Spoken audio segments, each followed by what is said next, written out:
ಎಲ್ಲರಿಗೂ ನಮಸ್ಕಾರ. ನಾನು ನಿಮ್ಮ ಪ್ರೀತಿಯ ಗ್ರೀಷ್ಮಾ ಬಿಎನ್. ಅನ್ನ ಪರಬ್ರಹ್ಮ ವಸ್ತು, ಅದನ್ನ ವೇಸ್ಟ್ ಮಾಡೋಗಿಲ್ಲ.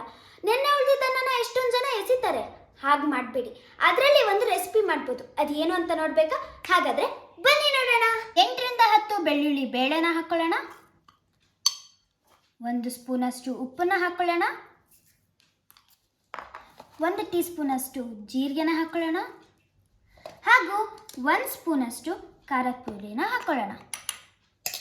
ಈಗ ಇದನ್ನ ನುಣ್ಣಗೆ ಪೇಸ್ಟ್ ಮಾಡ್ಕೊಳ್ಬೇಕು. ಸೊ ಇದು ಇವಾಗ ಪೇಸ್ಟ್ ಆಗಿದೆ.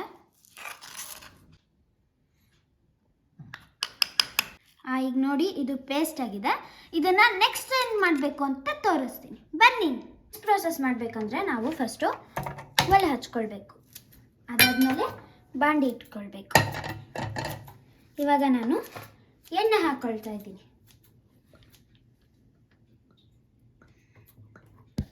ಸೊ ಇವಾಗ ಎಣ್ಣೆ ಕಾದಿದೆ. ಇದಕ್ಕೆ ಪ್ರಿಪೇರ್ ಮಾಡಿ ಇಟ್ಕೊಂಡಿರುವಂಥ ಪೇಸ್ಟ್ನ ಹಾಕ್ಕೊಳ್ತಾ ಇದ್ದೀನಿ. ಇದನ್ನು ಇವಾಗ ಒಂದು ಸ್ವಲ್ಪ ಈ ರೀತಿ ಫ್ರೈ ಮಾಡಬೇಕು.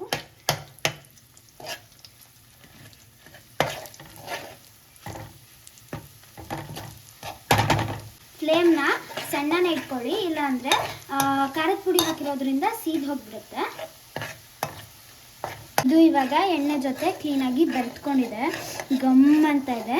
ಇದಕ್ಕೆ ಇವಾಗ ಕರಿಬೇವು ಹಾಕ್ಕೊಳ್ಳೋಣ.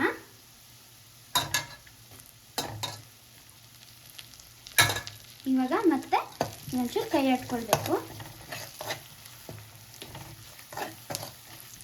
ಬರೀ ನೆನ್ನೆ ಅನ್ನೋಕ್ಕಷ್ಟೇ ಅಲ್ಲ, ಏನು ಸಾರು ಹುಳಿ ತಿಂದು ಬೇಜಾರಾಗಿದೆ ಅನ್ನೋರು, ಅಥವಾ ಅರ್ಜೆಂಟ್ ಇದೆ ಏನು ಅಡುಗೆ ಮಾಡೋಕ್ಕೆ ಟೈಮ್ ಇಲ್ಲ ಅನ್ನೋರು ಯಾರು ಬೇಕಾದರೂ ಮಾಡ್ಕೋಬೋದು. ಸಖತ್ತಾಗಿರುತ್ತೆ.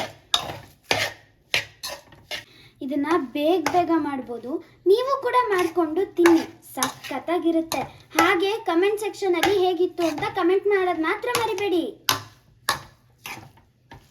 ವಾವ್, ಫೈನಲ್ ಆಗಿ ನಾನು ಮಾಡಿರುವಂಥ ಬೆಳ್ಳುಳ್ಳಿ ಖಾರ ಅನ್ನ ರೆಡಿ ಇದೆ. ಇದಕ್ಕೆ ನಾನು ಕೊತ್ತಂಬರಿ ಸೊಪ್ಪನ್ನ ಹಾಕ್ಕೊಳ್ತಾ ಇದ್ದೀನಿ. ಇವಾಗ ನಾನು ಮಾಡಿಟ್ಟಿರುವಂಥ ಬೆಳ್ಳುಳ್ಳಿ ಖಾರ ಅನ್ನನ ನಮ್ಮ ಅಣ್ಣಂಗೆ ಸರ್ವ್ ಮಾಡ್ತಾ ಇದ್ದೀನಿ. ಅಣ್ಣ ತಗೋ, ತಿಂದು ಹೇಗಿದೆ ಅಂತ ಹೇಳು. ಇದ್ರ ಜೊತೆ ನಿಂಬೆಹಣ್ಣು ಹಾಕ್ಕೊಂಡು ತಿಂದರೆ ಸೂಪರ್ ಆಗಿರುತ್ತೆ ಅಂತ ಹೇಳಿದಾಳೆ. ಟ್ರೈ ಮಾಡೋಣ.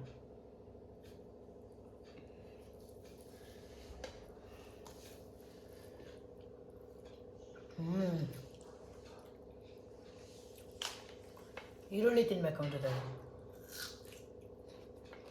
ಸೂಪರ್ ಆಗಿದೆ ಸಾರಿ, ತುಂಬ ಚೆನ್ನಾಗಿದೆ. ನೀವು ಟ್ರೈ ಮಾಡಿ, ಕಮೆಂಟ್ ಸೆಕ್ಷನಲ್ಲಿ ಕಮೆಂಟ್ ಮಾಡಿ.